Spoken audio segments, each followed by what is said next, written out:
আউশ সবচেয়ে কম। এই হলো। আর মজুদ স্যাটিসফ্যাক্টরি, এটা খাদ্য উপদেষ্টা মহোদয় বলতে পারবে। আর একটা শুনে আমরা একটু অ্যাডভান্টেজ নিচ্ছি, আন্তর্জাতিক দাম চালের বিশেষ করে কমছে, আমরা একটু কম্পিটিটিভ সাথে ওটা প্রয়োজন হলে ওখান থেকে আনবো, কারণ কম্পিটিটিভ প্রাইস চালের দাম মোটামুটি কমছে বেশ। এই হলো সার্বিকভাবে। ইসে হলো যে আমরা চেষ্টা করছি যেমনি হোক বাজার সেল করা, সেখানে আপস অ্যান্ড ডাউনস থাকবে। সব পণ্যের দাম একসাথে কমে যাবে সেটা কোনোদিন সম্ভব না, সব পণ্যের দাম একসাথে বেড়ে যাবে সেটাও কাম্য না। অতএব এই দিক দিয়ে আমরা একটু সজাগ আছি। এই হলো আজকে সার্বিক। আর না, এখন একটু থামেন না, আর প্রশ্ন আজকে বেশি উত্তর দেবো না। আর এখন খাদ্য উপদেষ্টা মহোদয়কে বলতে বলেন, আপনার খাদ্য ব্যাপারেই তো বেশি প্রশ্ন করবেন, কারণ ওইটা তো। আচ্ছা, না সে উপদেষ্টা মহোদয় বলুক না, খাদ্য শেষ করুক না, আমি প্রশ্নের উত্তর আছে দেবো কি না দেবো চিন্তা করে দেখে নেন। হ্যাঁ, আচ্ছা, বিস্তারিত আগে খাদ্য শুনে নেন। এখানে আমাদের বর্তমানে আমাদের ধান সংগ্রহের টার্গেট ছিল বড় ধান 3,76,000 metric ton, sorry 3.5 lakh metric টনের জন্য টার্গেট ছিল। তো বাই দিস টাইম আমরা 26,000 মেট্রিক টন অতিরিক্ত সংগ্রহ করা হয়েছে, এবং ধান এবং চালও সংগ্রহ অভিযান 9.5 লাখ টনের মতো চাল সংগ্রহ হয়েছে। 14 লাখ মেট্রিক টনের টার্গেট আছে। আশা করছি আমরা ইনশাল্লাহ কাছাকাছি পৌঁছাতে পারবো। আমরা আগস্ট মাসের মাঝামাঝির মধ্যে চাল সংগ্রহ শেষ করে দেবো। আগস্ট মাসে মার্কেটটা যেহেতু মার্কেটটাতে একটা জিনিস আপনারা বুঝতে পারেন, মার্কেটকে স্থিতিশীল রাখার জন্য বিভিন্ন ধরনের কার্যক্রম নিতে হয়। শুধু রেগুলেটরি কার্যক্রম বা এগুলো নিলে চলে না, কিছু আর্থিক কার্যক্রম নিতে হয়। তার মধ্যে আছে মার্কেটে বর্তমানে আমরা সরকারও ক্রেতা হিসেবে আছে, আমরা প্রকিউরমেন্ট করছি। আমরা চিন্তা করছি আমরা প্রকিউরমেন্টটা শেষ করার সাথে সাথেই আমরা আগামী আগস্ট মাসে খাদ্য বান্ধব কর্মসূচিটা চালু করব।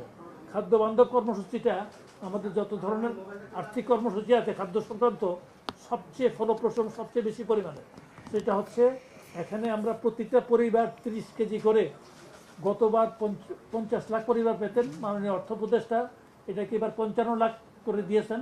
এই 55 লাখ পরিবার 30 কেজি করে চাল পাবে 6 মাস, আগস্ট, সেপ্টেম্বর, অক্টোবর, নভেম্বর পর্যন্ত পাবে আমাদের বর্তমান পরিকল্পনা অনুসারে।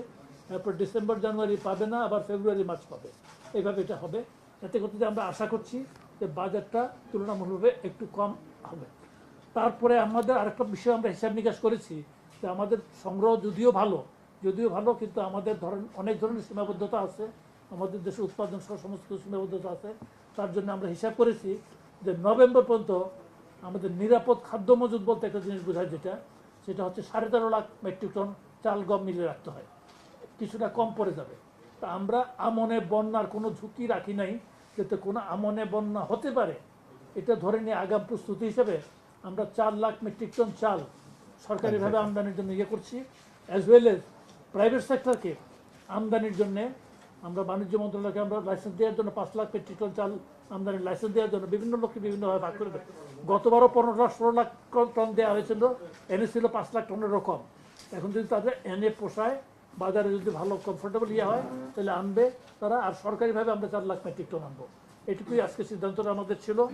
আর খাদ্যবান্ধব কর্মসূচি আগস্ট মাস থেকে চালু হবে, এটাও আপনারা জানেন। ধন্যবাদ।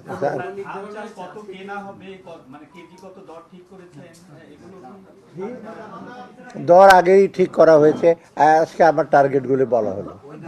খাদ্যবান্ধব কর্মসূচিতে দেওয়া হয়, ভোক্তারা পায় 15 টাকা কেজিতে, 15 টাকা কেজিতে 30 কেজি চাল প্রতি পরিবার মাসে পায়। এরকম 55 লক্ষ পরিবার সারা দেশে পাবে।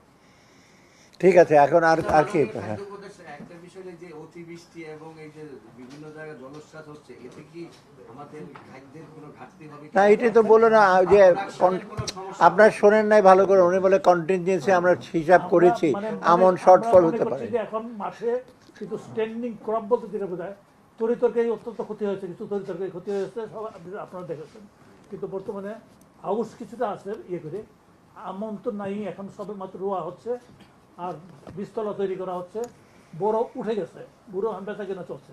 সুতরাং এই বৃষ্টিতে হবে না, তার সাথে বড় বন্যা হতে পারে হলে গতবার যেমন আমরা বন্যার পরে প্রস্তুতি নেওয়া শুরু করেছিলাম, কারণ তখন সবেমাত্র সরকার গঠিত হয়েছিল। এবারে আমরা আগাম প্রস্তুতিটা রাখলাম, যার জন্য 4 লাখ মেট্রিক টন চাল আমরা আগাম কেনার প্রক্রিয়াটা শুরু করে দেবো। দাম ঠিক করেছেন সেটা তো আন্তর্জাতিক টেন্ডারের মাধ্যমে হবে। দেশের লোকাল যে আপনার আজকে এই মিটিং এ তো একটা দাম ঠিক হয় যে না না না, আগের মিটিং এ হয়েছিল। এটা আন্তর্জাতিক টেন্ডারের মাধ্যমে ইয়ে হবে। না উনি বলছেন লোকাল দাম তো আগেই বলা হয়েছিল, এটা জানেন তো, লোকালটা- ওটা চেঞ্জ করা হয়। ঠিক হয়। ঠিক আছে আলিম সাহেব, আমরা শেষ করি, ধন্যবাদ। Thank you.